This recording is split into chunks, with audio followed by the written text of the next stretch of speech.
Welcome to the Ask a Mel Fit Show. Hey, I'm Matt from Matt Lane Fitness. If you are new here, thanks for sliding by. If you're a regular, appreciate you coming on back by. Regardless of who you are, drop your questions down below and I'll answer them. It's exactly what it looks like. I'm a personal trainer, registered nurse, and a behavioral change specialist. I love this stuff. I've been in this fitness healthcare thing for about 13 years. I can never keep the date straight.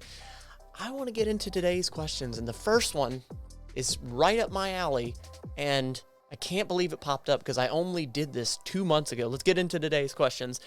What a weird one, but right up my alley. Here we go. Is it possible to add cucumber slices in previous pickle brine? I made pickled cucumbers before, and all the cucumbers are now eaten, and only the brine is remaining, and I don't want to throw out the brine. That is so relatable. I've been there, and I'm like, I don't want to throw this whole thing out. But I also need to know if this is safe. Basically, this person's saying, I'm thinking of adding more cucumbers, and I want to know if it's safe. So, look, this is important because I have done this, and what you see right here, this is recycled cucumbers, and I'm going to add a little bit more in to the brine. And then all you got to do, put it back in the fridge. Yes, I can confirm that works. Because that's all cucumbers are. They're just brined. That's all pickles are. They're just brined cucumbers. So good. And you can't even taste the difference. So good. As far as safe, it's been safe so far. I don't know, give it a boil if you're fearing if it's going to be contaminated or something. Moving on to the next question. Why do I get lightheaded every time I squat? Oh, I know this answer because I've been here. I have been here for this answer. Good Lord. I breathe in on the way down and forcefully out on the way up. All right, we got to talk about that. I don't keep the bar on my neck in any way that would restrict breathing. You doing front squats? You got the bar here? Or back squats? Okay. However, each time I do squats, right after the set, I have about 10 to 15 seconds of feeling like I'm going to pass out, and then it goes away. I'm possibly doing something wrong, but wanted to see if anyone has any feedback. You are absolutely dehydrated. That is absolutely what's going on here. If you are getting lightheaded, dizzy after you get done with squats, just one set, and it's around 10, 15 seconds, you're dehydrated. So let me just explain what that actually means. Sure, you drink more water to become hydrated, but what actually happens? If you are dehydrated, you don't have enough fluid in your system, so your blood volume you don't have enough blood volume to circulate to every part of your body. So your blood pressure is lower, and it's literally tougher to get blood to your brain. So that's what's happening. That's why you feel that.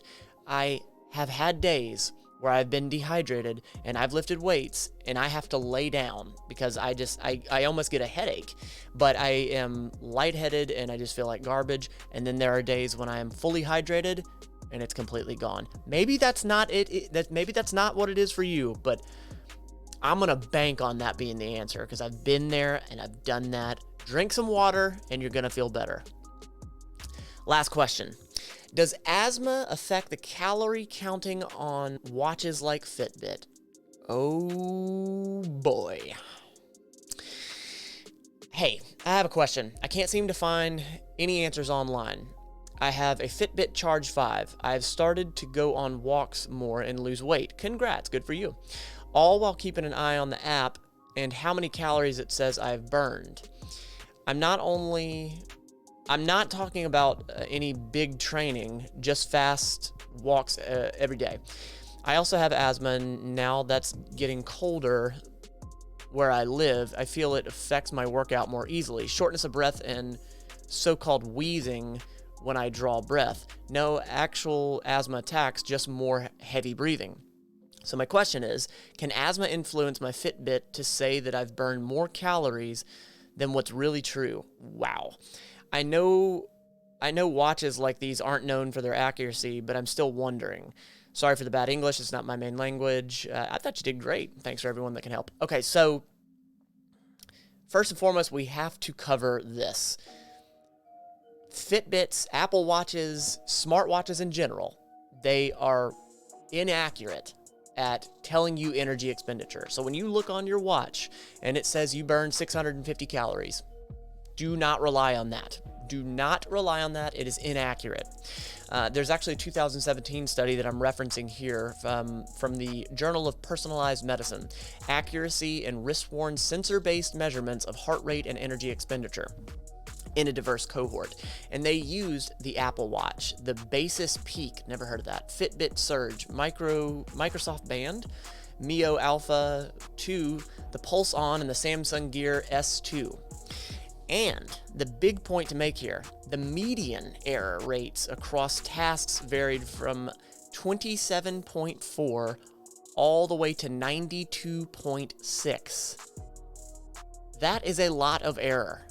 So what they did was they tracked walking, running, and being seated.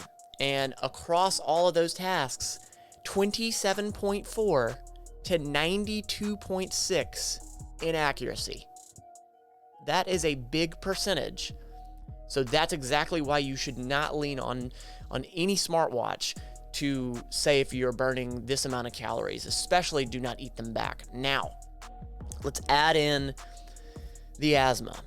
So from what I know, there are no studies that are out saying that asthma can burn more or burn less calories, because the problem is this. If you already have an inaccurate measurement, how are you going to know if asthma is making it more or less calorie burning? So I don't believe that it can even be measured right now, because we can't, just on a normal plane with someone with no comorbidities, if we can't even get that measurement right, I wouldn't understand that there could be any studies out there. I might be wrong. If there are, please list them and let me know. But no, as of right now, it doesn't look like there's any science or literature to back that up. And at the end of the day, what matters is getting that heart rate up, and that's how you're going to burn those calories. If you have asthma, you're just going to have to take it a little bit slower, especially in the colder weather. I hope that helps, and I hope that if you're looking for fitness plans based in behavior change and science, you'll check it out down below, because it's exactly what I do. To the Mental Fit Mafia, to the patrons, thank you so much. You're always here, and I greatly appreciate you. I hope that you will drop your question down, because I would love to answer it. You don't have to be perfect at this smartwatch thing. Just be better than yesterday. Every day.